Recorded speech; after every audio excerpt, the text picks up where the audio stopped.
In 216 BC, 80,000 Roman soldiers marched toward the plains of Cannae. Their armor glinted under the harsh Italian sun, a massive wall of iron surging forward to crush Hannibal once and for all. Hannibal watched from a rise, his center line slowly yielding.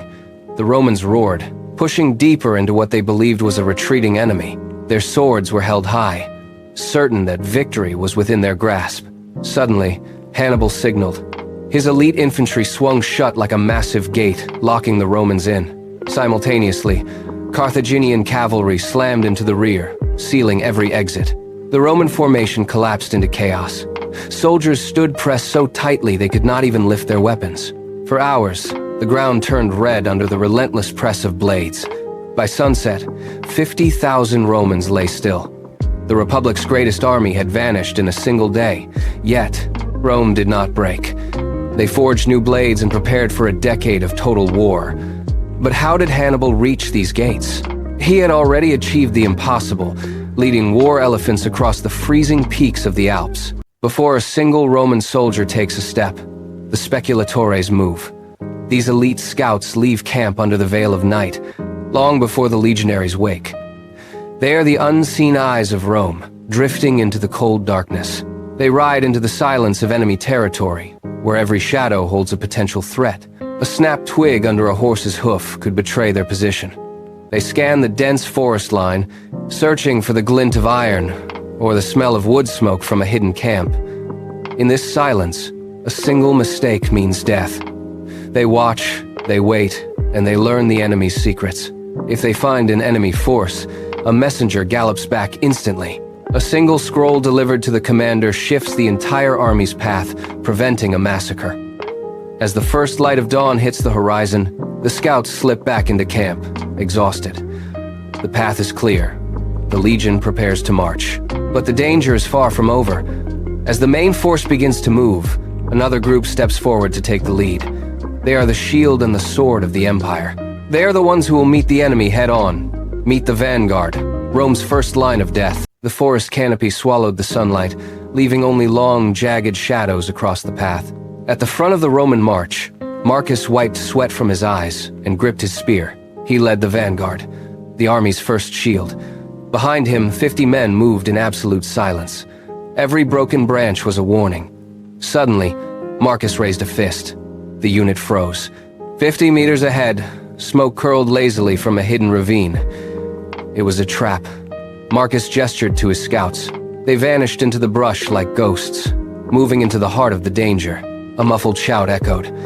The ambush was triggered too early. Arrows whistled through the air, clattering against the vanguard's shields like iron rain. Marcus didn't retreat. He slammed his shield forward, locking into a defensive wall while his archers returned fire with lethal precision. This was their life, finding death so the army behind them could live. As the skirmish intensified, the enemy realized their failure and retreated into the darkness, leaving only discarded weapons behind. The road was clear. Marcus looked back as the heavy dust clouds of the main legion appeared. Thousands of soldiers marched in perfect rhythm, a metal tide that turned the world to stone. The vanguard stepped aside, their duty done, as the power of Rome surged forward. Thousands of armed men traversed jagged mountain passes and dense forests, yet silence reigns. There was no frantic shouting, only the rhythmic thud of sandals on packed earth. Rome moves as a single organism. At the front, veterans set a grueling, steady pace, their eyes fixed on the horizon. Each cohort knows its place. A soldier pauses, his movements surgical. He carries 30 kilograms of iron and wood, his shield, sword, and stakes for the night. He is Marius's mule, straining under the weight of survival. Despite the biting alpine air, the pace never falters. As the sun sets, the soldiers halt. Their movements are automatic. They do not collapse, they dig. They clear the ground and sink stakes, transforming a wild clearing into a fortified camp within minutes. It is not mere speed that wins these wars, but the refusal to exhaust. Yet, this machine relies on a fragile tether, the slow-moving carts trailing far behind. If an ambush severs the supply route, the iron discipline means nothing. Tonight, they eat their rations, but their ears remain tuned to the distant creak of wooden wheels. The Empire marches on them, The sun beats down on Marcus as he completes his 20-kilometer march. His shoulders ache under the 30-kilogram load of chainmail, shield, and tools. He finally stops at the designated field, but his hands do not reach for a bedroll. Instead, he grips his spade. Thousands of soldiers spread out in perfect lines across the dirt. The ground breaks simultaneously as shovels hit the soil to carve a deep trench. Marcus piles the excavated earth into a high mound, his movements precise and practiced. There is no rest, only the work. He grabs a wooden stake from his pack and drives it firmly into the rampart. Around him, the camp takes shape with geometric precision. Tents rise in identical rows. The commander's tent is anchored at the exact center.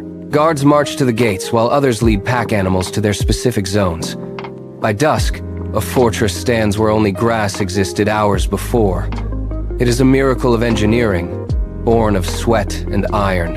As the fire flickers, Marcus prepares for the dawn. Rome does not rely on luck.